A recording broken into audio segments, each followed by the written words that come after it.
Your Honor. When I'm talking, you should consider me as your brother. Your brother in the sense of brothers in Iraq, in the nation.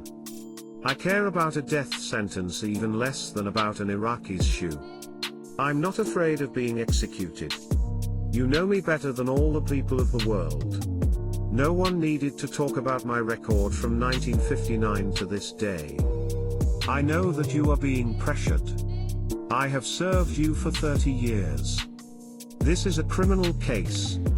Give me a chance. Give me a chance, don't cut me off. I am not defending myself, I am defending you. He gets to bring his files in, while Saddam Hussein must write on his hand what he wants to remember to say to the judges. Your Honor, I want you to be like lances and swords confronting the enemies.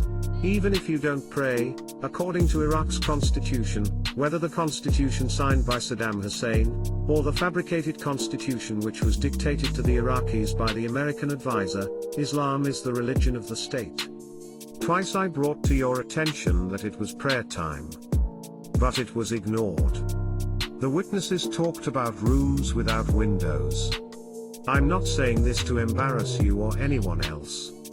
I asked for someone to come and see the rooms used for imprisonment, now under American democracy. Any harm done to any Iraqi, gives me as much heartshake as him. Not because I'm afraid of him, or of any other human, I fear only Allah. But this is how I feel. Any harm done to the gentleman who testified is wrong. Whoever did this must be punished according to the law. But this happened 25 years ago, in a third world country, as America calls it. And what is happening now? Is there anyone, beginning with me and ending with all those present, who has not been beaten, and who doesn't still bear the marks to this day? Your Honor, it is the court's duty to look into it, whether now or later. My answer is yes.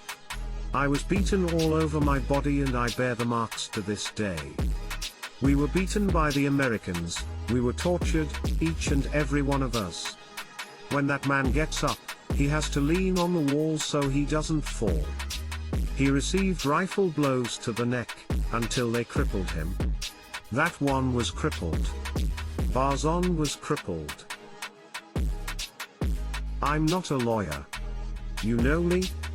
I like to call a spade in politics and in everything else. That's why the Zionists and the Americans, the top officials, hate Saddam Hussein. The White House is lying once again. He's a liar. He's the world's #1 liar.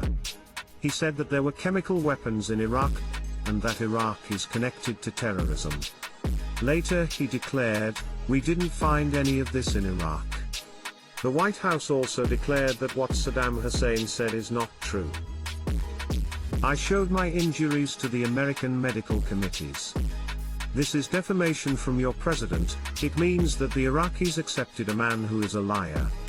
The Iraqis would never accept a liar. And this is why they reject those liars now. Saddam Hussein, in the American democracy that has been put to shame here, in Great Iraq, was not allowed to wear his watch. This is not my watch. The watch I had was stolen. One of my daughters, whom they exiled, gave their father a watch as a present. And that is the watch they prevented me from wearing. I'm only saying this so you can make the comparison. They tore the robes I was wearing all the way down. They believe they are hurting Saddam Hussein, diminishing his personality. But Saddam Hussein's personality is not measured by his clothes. This is a mark of shame on them. But it only makes me greater, not smaller. The prosecutor and the witness should listen. I didn't try to kill Bush. Your Honor, those low-life are laughing and cursing. Let those monkeys laugh. A lion doesn't care if a monkey in a tree is laughing at him. One of the prosecutors described our great party as blood spilling, to describe my party and myself, since I'm its leader. I am proud to be the leader of the people. I don't care if Bush comes and sits here and tries me. Like the Egyptians say, "'Twas on him and on his chair, and on his father before him." And the decision of one man to launch a wholly unjustified and brutal invasion of Ukraine. Iraq, anyway.